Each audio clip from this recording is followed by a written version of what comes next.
നമസ്കാരം, Aroor vision news ചാനലിലേക്ക് സ്വാഗതം. അരൂർ ഗ്രാമപഞ്ചായത്തിൽ 14-ാം പഞ്ചവത്സര പദ്ധതി പ്രകാരം അടുത്ത സാമ്പത്തിക വർഷത്തെ നടത്തിപ്പിനായി വർക്കിംഗ് ഗ്രൂപ്പ് രൂപീകരിച്ചു. അരൂർ പഞ്ചായത്ത് ഹാളിൽ നടന്ന യോഗം block panchayat vice president R Jeevan ഉദ്ഘാടനം ചെയ്തു. എന്താണ് വർക്കിംഗ് ഗ്രൂപ്പ്? നിങ്ങൾ എന്താ ചെയ്യാൻ പോകുന്നതെന്നുള്ള ഐഡിയ ഉണ്ടോ? അടുത്ത ഒരു വർഷത്തെ പദ്ധതികൾ തയ്യാറാക്കാൻ പോവാം. അവിടെ എങ്ങനെയായിരിക്കണം അടുത്ത കുറച്ച് നാളുകൾ നമ്മുടെ നാട്ടിലെ വികസന പ്രവർത്തനങ്ങൾ എന്തൊക്കെ ആയിരിക്കണം എന്നുള്ളതിൻ്റെ ഒരു അടിത്തറ ആസൂത്രണ സമിതിയിൽ തീരുമാനം എടുത്തിട്ടുണ്ട്. പ്രഗത്ഭരായിട്ടുള്ള കുറച്ച് പേർ ഇരുന്നു കൊണ്ട് വിവിധ 13 വിഷയമേഖലകളെ അധികരിച്ചിരുന്ന് ചർച്ച ചെയ്ത് അവിടെ ഏതൊക്കെ വിഷയങ്ങളാണ് അടുത്ത കാലത്തേക്കുള്ള പദ്ധതികളെന്ന് ഒന്നുകൂടെ തീരുമാനിക്കും. ഇന്നിവിടെ തീരുമാനിക്കാൻ പോകുന്നൊരു വികസന പദ്ധതികളുടെ ഒരു സ്വഭാവം എന്തായിരിക്കും അറിയാം.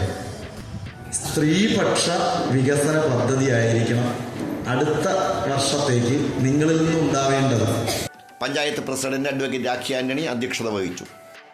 ഈ പദ്ധതിയുടെ ഏറ്റവും വലിയ പ്രത്യേകത എന്ന് പറഞ്ഞാൽ നമുക്ക് ലഭിച്ചിരിക്കുന്ന ജീവൻ അനുസരിച്ച് നവംബർ 1-ാം തീയതി പുതിയ ഭരണസമിതി അധികാരത്തിലേറും. Panchayat vice president E Ishad സ്വാഗതം ആശംസിച്ചു.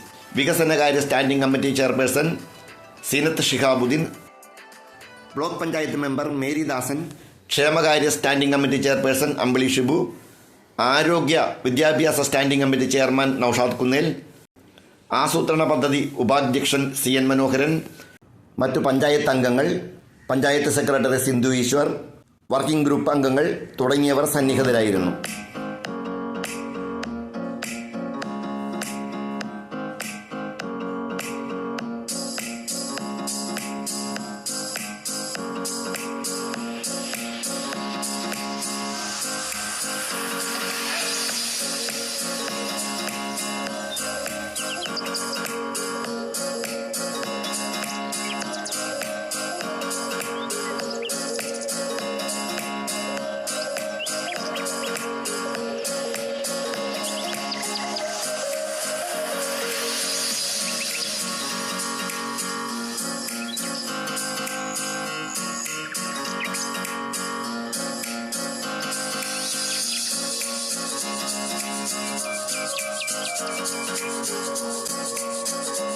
അരൂർ വിഷൻ ന്യൂസ് ചാനലിന് വേണ്ടി LS അശോക് കുമാർ.